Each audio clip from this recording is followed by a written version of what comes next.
Colorado River is one of the great water resources of the world. The rapids swirl and foam around boulders as big as cars. Eventually, the river winds through narrow canyons and will quench the thirst of over 25 million people. There are 22 water storage reservoirs in the Colorado River Basin, and one of the largest is Lake Powell, created by the Glen Canyon Dam. Downstream, the river snakes through the Grand Canyon, carving solid rock cliffs over 2 miles high. Then, for 293 miles, it flows uninterrupted before reaching Hoover Dam. This is one of the most beautiful places on the planet. Beautiful? Yes.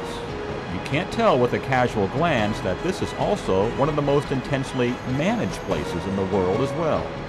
Power companies, farmers, Native American tribes, recreationists, and water companies are just a few of the stakeholders with an interest in this river. Right there among them is the Arizona Game and Fish Department, responsible for protecting and conserving the wildlife in the river, a task that is very difficult even with modern equipment. To understand some of the difficulty, we have to look under the turbid flows and find a certain fish native to the Colorado River, the humpback chub. Its name comes from that large hump behind its head. By understanding this chub, we can begin to see the issues inherent with managing wildlife in the Grand Canyon. Actually a member of the minnow family, the humpback chub thrived in the canyon in the days before the dams were built. Back then, the river swelled in the spring with snowmelt from the Rocky Mountains, transporting large quantities of sediment-rich, ice-cold water into the canyon. Then, almost overnight, things changed. The dams were built and the river was tamed. The deep basins behind the dams trapped the snowmelt and formed enormous lakes. The river still flowed through the canyons, but it had been throttled, controlled, managed.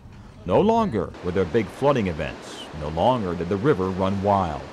This change had a profound effect on the canyons downstream, an effect that is still being felt today.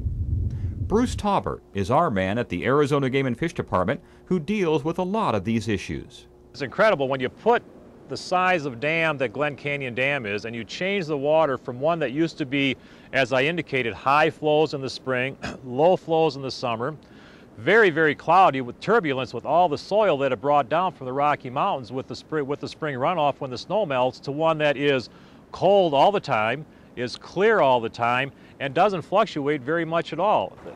For wildlife and the biological resource, that's really a night and a day situation. It's changed so dramatically that, yeah, I'm almost always amazed that they've done as well as they have, and that we actually have a resource out there to work with and to